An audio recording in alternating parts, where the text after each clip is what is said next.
हाय, कशा सगळे?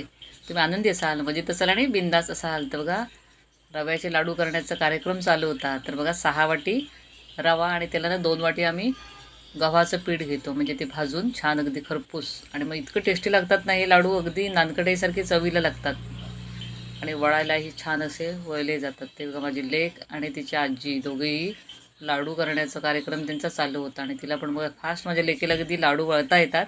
सांगायची गंमत म्हणजे की हे लोक जेव्हा 4 लाडू करतील ना तेव्हा माझा एकच लाडू वळतो, कारण मला तेवढे हे लाडू नाही जमत फास्ट करण्यासाठी. ते छान अगदी माझी लेक पण अगदी गोल गोल असे हिचे लाडू करणं चालू आहे. काय झालं, गणपती बाप्पा आले तर प्रसादासाठी लाडू म्हणून हे आम्ही लाडू तयार करत होतो. तेव्हा छान अगदी लाडू तयार झालेले आहेत. किती छान वाटतंय ना बघायलाच आणि प्रसन्न वाटतंय ना, आनंद वाटतोय ना खाण्यासाठी. तर या नक्की तुम्ही पण हे लाडू खाण्यासाठी. छान अगदी लाडू तयार आहेत, बाप्पाचा प्रसाद. Thank you, bye bye.